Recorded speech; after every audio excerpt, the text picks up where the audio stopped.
Another message for you guys. And this one, yung nakatadhana para sa inyo guys, sooner or later mare-realize niyo yan, ma-experience niyo yan na whatever is happening in your life right now, it's supposed to happen sa inyo. They are already written in the stars, ika nga, no?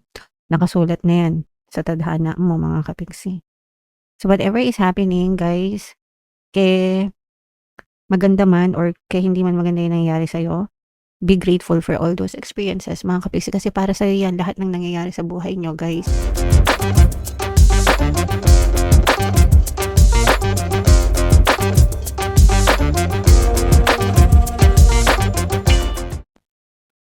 Hello guys, hello Aquarius, welcome back to Pinay Pixie Tarot. Ang pamagat ng episode natin for tonight is messages from the universe.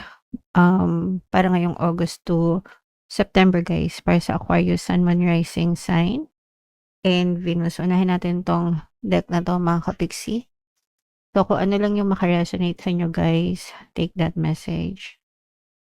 So yung first message natin, ito guys, ibig sabihin may mga tanong kayo, no? Sa isipan nyo. For some of you, you are also finding solutions. So may mga may mga tanong kayo sa isip nyo, parang tinatanong nyo yung sarili nyo, why things are happening to you, bakit nangyayari yan sa inyo mga kapiksi, okay? And yung iba naman, pwedeng nagsasaliksik kayo, naghahanap kayo ng katotohanan, ganyan-ganyan. And yung iba, pwedeng nagkakaroon din kayo ng spiritual awakening. Kumbaga, parang gusto nyo maintindihan kung ba't nangyayari sa inyo yung mga bagay-bagay. So, research lang ng research, guys, hanggang sa makita nyo yung tamang sagot. Or pwedeng mga solusyon din sa mga problema or sa mga bagay na pinagdadaanan nyo, mga kapiksi. Minsan talaga may mga ganun, no? Na parang pwedeng inaalam nyo din kung ano yung purpose nyo sa buhay, mga ganyan, guys. Okay? And okay lang yan, Aquarius. Yung next message nyo naman, eto guys, this is a reminder na lingon-lingon kayo sa paligid nyo kasi nandyan lang yung treasure o yung kayamanan na para sa inyo. Minsan hindi na natin kailangan tumingin sa malayo or yung maghanap sa malayo. It's just around the corner. Nasa paligid nyo lang yan. Mga kapiksi, minsan na-overlook lang natin. Minsan hindi natin na-appreciate, no? Especially yung pamilya natin o yung mga taong palaging tumutulong sa atin, guys. Kasi parang meron tayong assumption na normal lang yon, mga kapiksi, especially if they're always giving us yung tulong nila, di ba? But we have to appreciate everything that surrounds us, yung trabaho natin, yung mga tao sa paligid natin, yung mga pinagkakakitaan natin, yung mga mababait na kapitbahay natin, di ba? Lahat yan, guys, kayamanan natin na galing sa may kapal. So we have to appreciate them habang nasa buhay pa natin sila. Okay? Alright. Another message for you guys.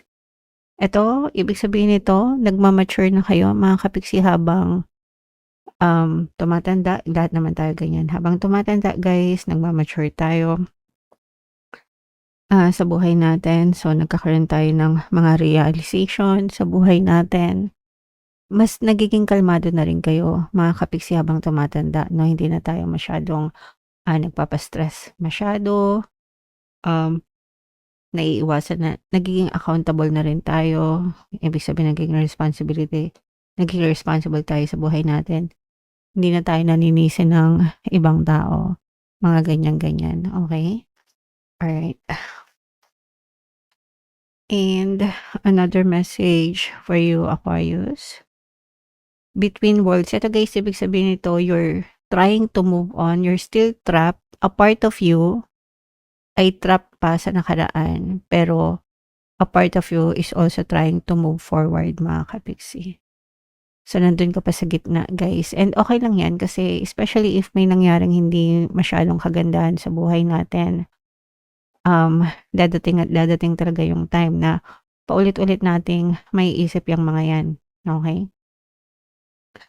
So, okay lang yun, mga kapiksi. Pero dadating din yung time na makaka-move on din tayo, makaka-move forward din tayo, hanggang sa tuluyan niyo ng makalimutan yung nakaraan, hanggang sa tuluyan ng gumaan yung pakiramdam niyo, okey? Hanggang sa tuluyan ng kayong maging ma-okey, mga ka-Pixie, alright? Okey, so yan yung another message for you guys, and this one, yung nakatadhana para sa inyo guys, sooner or later mare-realize niyo yan, ma-experience niyo yan na whatever is happening in your life right now, it's supposed to happen sa inyo. They are already written in the stars, ika nga, no? Nakasulat na yan sa tadhana mo, mga ka-Pixie. So whatever is happening guys, ke maganda man or ke hindi man maganda yung nangyayari sa'yo, be grateful for all those experiences, mga ka-Pixie, kasi para sa'yo yan lahat ng nangyayari sa buhay nyo guys. Para sa inyo yan, kayo din yung matututo dyan, kayo din yung magbe-benefit dyan, and bawat kaganapan sa buhay natin, you have to make an assumption na palaging may blessings yan na katumbas, mga ka-Pixie.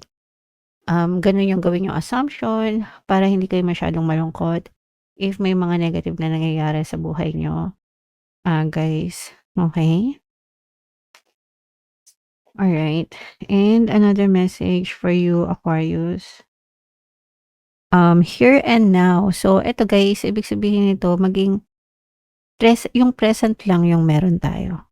You have to realize that and you have to understand that. Yung past tapos na yon, wala nang value yung past guys, memory na lang yon, sa isip na lang natin yon. Yung mga nangyari nakaraan, they are nothing but memories, mga ka-Pixie. Yung future wala pa, hindi pa yan dumadating guys, no? Yung present, yun lang yung meron tayo. Kaya enjoy natin whatever we have in the present moment. And yung present nyo rin, yung magdidikta ng possible future nyo. So if nakafocus ka sa mga magagandang isipan sa present mo, mga ka-Pixie, yun din yung magiging experience mo in the future. Pero kung ang iniisip mo sa present mo is yung mga negative na nangyari sa past, yun din yung hinahatak mo sa future guys. Okay? So walang importante sa buhay natin kundi yung present lang, mga ka-Pixie. So you have to focus your energy every single day sa present moment mo, Aquarius, okay? Sana naintindihan nyo. Yun kasi yung relationship ng past, present, and future guys. Most of you hindi yun naiintindihan. Yeah, so sana naintindihan nyo. Be present, live in the moment, guys, okay? So, yan yung first set of messages nyo. Second set naman is mga love messages. So, habang sinashuffle ko to guys, panoorin nyo muna yung video natin regarding sa ating paano mag-manifest ng abundance video course. Kapiksi, sawa ka na ba sa mga struggles at hirap sa buhay mo? Masipag ka ba at masikap sa buhay ngunit hindi ka pa rin umaasenso? Ilang beses ka na bang nag-attempt mag-negosyo at mag-invest pero palagi ka pa rin nalulugi? Sa pagkakataon na ito ay maaaring may subconscious beliefs ka na nagiging balakid sa iyong pag-unlad at pagyaman. Introducing, paano mag-manifest ng abundance video course. Dito ay matututunan mong ma-overcome ang mga balakid mo para tuluyan ka ng umunlad, umasenso, sumagana, maging matagumpay, successful at maswerte sa iyong kabuhayan, pera, trabaho, negosyo sa lapi at kaperahan ng bonggang-bongga. Dali, mag-send na ng email sa pinoypixie@gmail.com at simulan na ang iyong pagyaman ngayon. Alright, so sa lahat ng gusto mag-fill ng course guys, mayroon tayong paano mag-manifest ng abundance video course, paano mawala ang third party at magkaroon ng harmonious na relationship, paano pabalikin si ex, vice versa. Sa mga interesado guys, mag-send lang kayo ng email sa pinoypixie@gmail.com. And sa mga naghahanap ng pampaswerte guys, mayroon tayong money shaker jar. Ito yun guys, no? Super liit na bote nito pero super effective guys and super powerful. Inaalog to guys. At saka ito. So ito yung ating WhatsApp number, mga ka-Pixie. Chat nyo lang ako dyan sa mga gusto mag-avail guys. So ito yung love messages. Pwede kayong mamili lang isa lang guys o kaya panoorin nyo lahat. And kung ano yung message na mag-resonate sa inyo, take that message. So yung first message natin, ito yung image ng card, mga ka-Pixie. So basahin natin yung ibig sabihin na to. When you pass from this world, you take nothing with you but your soul and the memories you have shared. with those you love. So, kailangan habang nasa present moment tayo, mga kapiksi, magtanim tayo ng mga magagandang alaala, no? Because, sabi nga, kapag nawala tayo or nawala sila, yung mga mahal natin sa buhay, memories lang yung matitira sa atin, mga kapiksi. So, maganda yung era ngayon kasi lahat digital na, guys. Lahat may mga smartphones, lahat pwedeng mag-picture, lahat pwedeng video, di ba? So, habang kasama mo pa yung taong mahal mo, mag-picture kayo na mag-picture, mag-video kayo na mag-video, di ba? Para pagka dumating yung time na wala na sila sa buhay mo, pwede mo silang balik-balikan, mga kapiksi, or kung sino man yung mauna. Kasi lahat tayo, guys, may expiration date, no? Hindi naman tayo mga immortal. So, we have to accept the fact na dadating talaga yung time na magkakahiwa-hiwalay tayo. Mga kapiksi. So, let's build, no? Great memories, guys. Okay? Alright. So, yung first message sa inyo, guys. Yung second message naman, eto naman, no? This is sacred union. Yeah, sacred union. Honor and treasure the relationship, your relationship, for it is truly sacred. So, habang kasama mo pa yung mahal mo, lalo na kung kasal na kayo, may basbas, ganyan. But, for me, it doesn't matter whether kasal kayo or hindi, as long as mahal nyo yung isa't isa, mga kapiksi. You have to consider your union as sacred, sagrado. No? Minsan kasi, ginagawang dahilan lang na hindi pa naman kasal, di ba? Pwede pang agawin, pwede pang mawala, no? So, minsan nga kahit kasal na, naghihiwalay pa rin, di ba? So, but, di ba, if palagi yung pinagdadasal yung relationship nyo, mga kapiksi, whether kasal kayo or hindi kayo kasal, if you're meant to be, you're meant to be, and kung mahal nyo, ipaglalaban nyo talaga, guys, okay? Alright, so yan yung second message for you. And this one, ito naman yung image ng card. Life is a series of constantly shifting cycles. When we resist change, we resist the natural flow of life and create unnecessary stress. Go with the flow.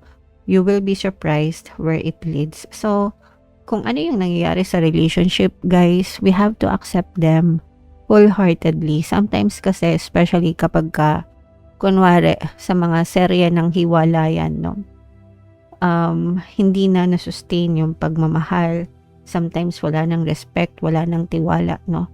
Pero stubborn pa rin, ayaw pa rin makipaghiwalay. So, imbis na nagkakaroon ng peace, kapayapaan, imbis na dumadating yung mga tamang relationship and tamang person sa buhay nyo, ang nangyayari is nagsasuffer kayo kasi you are too stubborn and nire-resist nyo yung mga changes na yon, mga kapiksi. So, sometimes we have to let go of one person, of one relationship, which does not serve the purpose anymore. Kasi diba ang purpose nga ng relationship is magmahal at mahalin in return. Kaya nga kayo nagjowa, guys, kasi gusto nyo kinikilig kayo, diba? Hindi naman kayo nagjowa para magdrama lang kayo araw-araw, diba?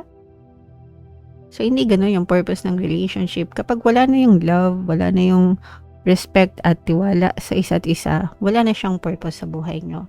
So, it's okay to let go. Huwag nyo nang i-resist para mabigyan ng space sa buhay nyo yung susunod na person, yung susunod na relasyon, yung susunod na love na deserve mo sa buhay mo. Okay? So, yun yung ibig sabihin nito, guys. But it's also okay na ipaglaban nyo hanggang gusto nyo, hanggang kaya nyo. Kayo naman yan, relasyon nyo naman yan. But if the relationship, wala nang pag-ibig, wala nang respeto, wala nang pagmamahal, hindi na siya worth it, guys. Okay? Alright. So, yeah. Comment down below, Aquarius, if feeling nyo nakaresonate kayo dyan, mga kapiksi. And lahat ng mga magaganda dito, email nyo na, guys, sa comment section. For more tarot readings, ito yung playlist nyo, guys. Ito naman yung ating success stories ng paano mag-manifest ng abundance video course. Panoorin nyo itong video natin, guys, about money shaker jars. Thank you for liking, sharing, and subscribing. See you next time. I love you all guys. Have a nice day. Bye-bye.